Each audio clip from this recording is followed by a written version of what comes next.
오늘 우리에게 주신 하나님의 말씀은 주보상 마태복음이라고 나와 있는데 본문을 좀 바꾸겠습니다. 누가복음 2장입니다. 누가복음 2장 10절에서 14절까지입니다.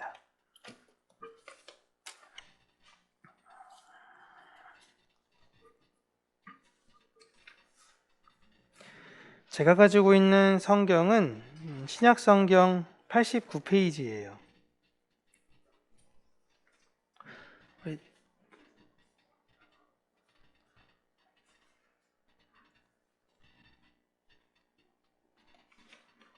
마태복음이 아니라 누가복음으로 변경되었습니다.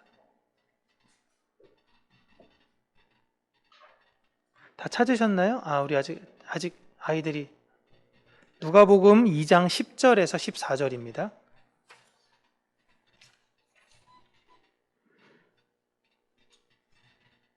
자, 우리 아이들도 있으니까요. 천천히 함께 한 목소리로 읽겠습니다. 천사가 이르되 무서워하지 말라. 보라, 내가 온 세상에게 비칠 큰 기쁨의 좋은 소식을 너희에게 전하노라.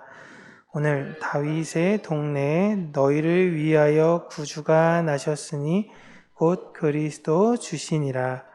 너희가 가서 강보에 쌓여 구유에 누워있는 아기를 보리니 이것이 너희에게 표적이니라 하더니 호련히 수많은 천군이 그 천사와 함께 하나님을 찬송하여 이르되 지극히 높은 곳에서는 하나님께 영광이요 땅에서는 하나님이 기뻐하신 사람들 중에 평화로다 하니라. 아멘. 메리 크리스마스입니다. 네, 우리 앞에 뒤에 좌우에 계신 분과 살며시 조심스럽게 인사하도록 하겠습니다. 메리 크리스마스입니다.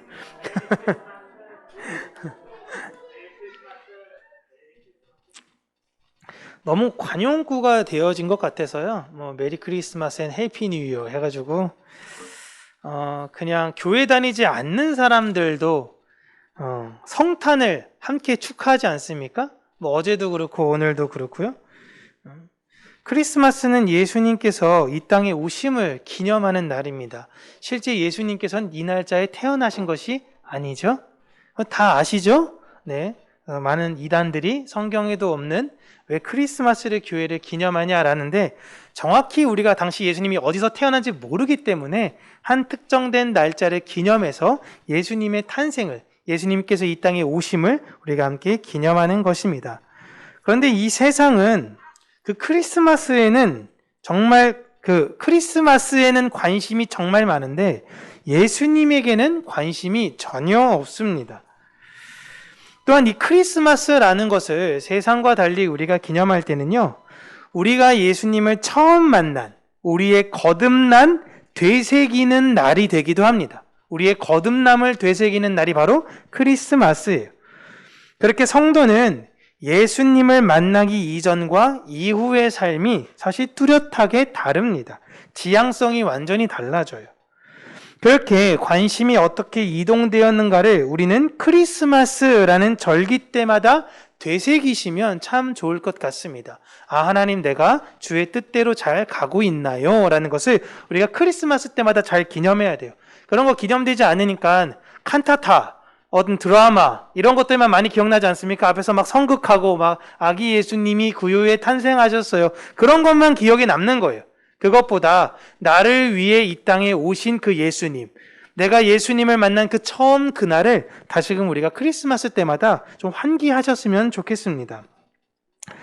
사실 예수님 만나기 전에 우리의 관심도 이 세상 사람들과 크게 다를 게 없었어요. 심지어 예수님을 만난 이후에 지금도 그럴 수 있습니다. 그래서 교회를 다니건 다니지 않건 예전 우리의 관심은 연인, 그리고 산타의 선물, 친구들과의 여행, 가족과의 여행, 이런 일들이 우리들의 우선순위였죠. 세상 사람들이 여러분 크리스마스 쉬는 날 정말 좋아하지 않습니까? 크리스마스를 예를 들어 교회를 그렇게 반대하는데요. 크리스마스 공휴일을 없앤다라고 하는 건 또 절대 반대예요. 이게 참 사람의 이중적인 완악한 모습이긴 한데요. 그만큼 세상 사람들은 이렇게 공유일로서 내 유익, 내 쉼을 이 날에 많이 관심을 기울입니다. 그러나 예수님 만난 후에 교회의 관심, 우리의 관심은 거기에 머물러 있지 않아요. 물론 제가 여러분들한테 지금 뭐 한창 우리 피 끓는 청년들도 있는데 사귀지 말아라. 연인에게 관심 두지 말고 오직 하나님에게만 관심을 두어라. 제가 선교단체에서 그렇게 배웠거든요. 젊은 날에. 뭐 선물 주고받지도 말고 크리스마스 때는 케이크도 주지 말고 여행 가지도 말고 다 이거 일본에서 갖고 온 이상한 문화들이야. 이런 거 하지 마세요. 이런 것이 아닙니다. 여러분 그런 건 그냥 자연스러운 본능이에요. 사람마다 추구하는 본능은 사라지지 않고 있습니다. 그런데 우리가 예수 그리스도를 만난 그날 이후로 우리의 마음의 방향은 점점 세상의 사람들, 세상의 선물, 세상의 것에서 하나님, 예수 그리스도에게로 이동하게 된다라는 것입니다. 그 전에 내가 바랐던 평강이 있어요. 내가 바랐던 소원들은 전적 나의 유익에 기초하는 것이었습니다. 그 유익의 끝판을 보여주는 게 바로 크리스마스예요. 온갖 빈 호텔들이 없고 술집들의 그 어떤 분위기는 넘쳐나며 크리스마스가 모든 사람들의 내 유익의 끝판을 보여주는 그 대목입니다. 이 세상과는 달리 이제는 내가 바라는 평강과 나의 소원은 그것이 아니라 그의 나라와 그의 의로움이다라는 것을 우리는 이 땅에 알리는 것입니다. 우리 내면 깊은 곳에서 시작되는 행동이 여러분 이렇게 되면 변화가 되기 시작하는데요. 이 모습을 세상 사람들은 잘 구분할 수도 없지만 성도들끼리는 쉽게 알아봅니다. 그 분투하는 모습, 그 분투하고 애쓰는 그 모습을 성도들끼리는 알아봐요. 물론 우리가 그런 평강으로 살다가 보면은 이 세상에서 부득불 상처를 받을 수밖에 없습니다. 어려움을 겪기도 합니다. 그러나 우리는 그렇게 더 견고한 평강들의 존재들로 되어지게 되는 것이에요. 그러니까 우리의 마음의 방향이 점점점 계속적으로 그 지향점을 향해 가는 거죠. 우리가 지금 코로나 바이러스라는 장애물 속에서 여러분 지금 살고 있습니다. 저는 항상 말씀드리지만 이것이 정말 큰 문제라고 생각하지는 않아요. 물론 대한민국이라는 곳에 살고 있기 때문에 더 안심이 되는 것도 있기는 합니다. 중국 이번에 시안에서 또 터져가지고 바로 봉쇄에 들어갔죠. 우리나라는 그렇게 되지 않습니다. 여러분 봉쇄가 주는 압박은 엄청나요. 연희동 압박한다고 생각해 보세요. 서구만 압박한다, 인천은 압박한다라고 생각해 보세요. 마치 우리가 세상으로부터 격리되는 마음입니다. 우리가 다 복균자라는 거야? 우리가 다 병균이라는 거야? 그래서 사람들은 인천에 가지도 마, 인천에 머물지도 마. 그런 마음이 딱 드는 순간요, 그 마음이 굉장히 이상해진대.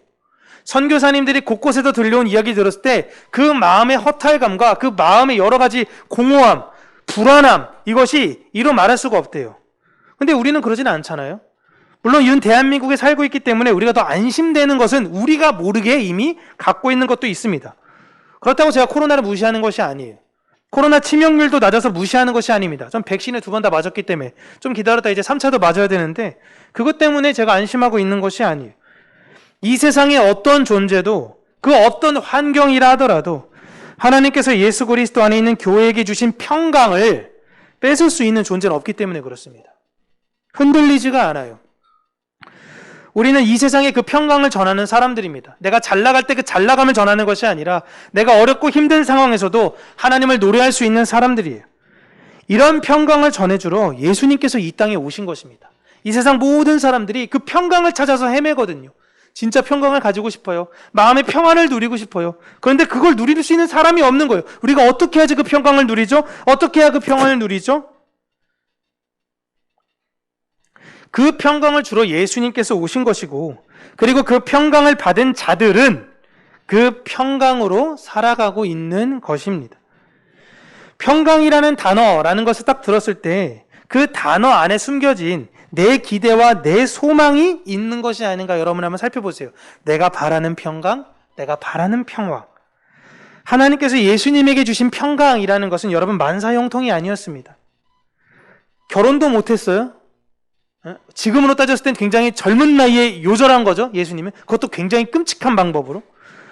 여러분 어머니의 입장에서 내 아들이 이렇게 사형당해서 죽는다라고 생각하면요, 야 삶이 아니에요 진짜. 예수님께서 가진 평강은 이 평강이 아니었습니다. 하나님 나라를 온전히 안 것이었고, 그리고 그 나라의 법대로 사신 것이 평강이었습니다. 그리고 예수님께서 그 평강을 교회에게 전해주셨고, 이제 교회는 그 평강인 존재로 사는 것입니다. 그러나 그 교회가 바라보는 평강은 세상에서 말하는 평강과 전혀 다른 것이에요. 추구하는 것이 완전히 다른 거예요. 잘 생각하세요, 여러분. 세상 사람들은 어거지로 안 부러워하라 이런 이야기가 아닙니다. 부러워요. 좋은 집, 좋은 차, 맛있는 거 먹고 좋은 데 가고 이러면 부럽죠. 부러운데 내가 내 자신을 부인해서 난 안 부러워. 난 그런 거 안 부러워. 안 부러워. 속으로 사실 부러운데 괜히 그렇게 넋두리 하라는 것이 아니라 그냥 부러운 건 부러운 거예요. 하지만 내 마음의 지향점이 거기에 두면 안 된다라는 것입니다. 점점 마음이 이동이 되어져야 되는 것이에요. 마치 예수님의 생일을 기념한다면서 크리스마스를 만들어 놓고 정작 크리스마스를 지금 기념할 사람들은 없이 자신의 평강을 위해서 그날을 이용만 하고 있는 거잖아요. 그런데 거기 있는 그들의 모습이 우리의 옛 모습들이다라는 것입니다. 혹 아직도 그런 모습으로 몸은 여기에 있지만 마음은 거기에 있을 수도 있죠. 물론 지금은 마음이 다 거룩한 밤에 쏠려가지고 잊지 않으시려고 지금 아직 설교 그렇게 길게 해. 빨리 끝내야 되는데 이 생각이시겠지만 밥도 안 주면서 오늘 우리가 예전에 거기 있었던 사람들로서 그들을 미워해라 라는 것이 아니라 그들을 긍휼히 여길 수 있는 사람이 되어야 된다라는 것입니다. 그러나 크리스마스가 되면 꼭 기억해야 되는 것은요, 우리가 우리의 평강을 위해서 이 땅을 사는 존재가 아니라 하늘의 평강을 이 땅에 전하라고 세워진 존재인 것을 기억하셔야 된다라는 것입니다. 그래서 14절 보시면 오늘 예수님의 태어나심을 하나님에게는 영광스러운 상황, 이 땅에는 평화가 전해지는 상황이라고 이야기를 해요. 천군 천사가 막 이 빵빠레 울리면서 하늘에서 예수님의 탄생을 지극히 높은 곳엔 영광, 가장 낮은 곳은 이렇게 얘기하지만 하나님 기뻐하심 입은 사람들 중에는 평화다라고 이야기를 하고 있는데, 이건 예수 그리스도로 거듭난 우리에게도 동일하게 적용되는 것입니다. 우리가 예수님 안에서 새롭게 태어난 그날, 여러분 언제인지는 명확히 모를 수 있어요. 그날이 중요한 게 아니에요. 이미 우리가 그렇게 태어났다는 게 중요한 건데, 우리가 그렇게 예수 그리스도 안에서 새롭게 태어나는 순간 하나님에게는 영광스러운 상황이고 이 땅에는 평화가 전해지는 상황이다라는 것이에요. 예수님의 탄생은 나랑 동떨어진 2000년 전에 어떤 한 분이 태어나신 것이 아니라 이것이 말하는 것이 교회의 탄생, 우리의 탄생을 그대로 말하고 있는 것입니다. 이 말이 이야기하는 건 여러분들이 이미 그 영광스러운 존재다라는 것입니다. 여러분 평강을 전하는 존재다라는 거예요. 여러분들이 거듭나셨다면 이미 하늘에서는 이미 빵빠레가 울리고 하나님께서 말씀하시죠. 예수님께서 비유하셨을 때 잃은 양 하나를 찾았을 때 그 얻는 기쁨, 하나님 여러분 한 분 한 분을 향한 그 기쁨이 그렇게 크다라는 것입니다. 그렇게 하늘의 영광을 입은 우리로 그 나라 갈 때까지 열심히 평강을 전하시면서요, 올 한 해도 평강으로 잘 마무리하고 내년도 평강으로 잘 이루어가고 그렇게 주님 오시는 날까지 언제나 평강을 전하며 살아가는 저와 여러분 그리고 우리 평강교회가 되길 주님의 이름으로 축복합니다. 기도하겠습니다. 참 좋으신 하나님 아버지, 하나님의 은혜와 사랑에 감사합니다. 우리가 평강의 존재라는 것을 잊지 않게 하시고 매 절기 때마다 주의 은혜를 생각하며 주의 사랑으로 거듭난 내 자신을 발견케 하여 주셔서 내가 평강의 존재로 이 세상에 살아야지, 오늘도 내가 평강의 존재로 그 평강을 흘려보내야지 라는 그 마음으로 사는 자들이 되게 하여 주시옵소서. 지금은 우리의 모습이 좀 어린아이와 같이 잘 이루지 못할 때도 있고 때로는 넘어질 때도 많이 있겠지만 성령 하나님 우리를 붙드시고 우리가 예수 그리스도 그 십자가를 향해서 한 걸음 한 걸음 걸어갈 수 있는 그 마음을 우리에게 허락하여 주셔서 우리 평강교회가 주의 은혜와 사랑 안에서 하나 되어지고 평강으로 나아가는 교회가 될 수 있도록 하나님 은혜 허락하여 주시옵소서. 예수님 이름으로 기도합니다. 아멘.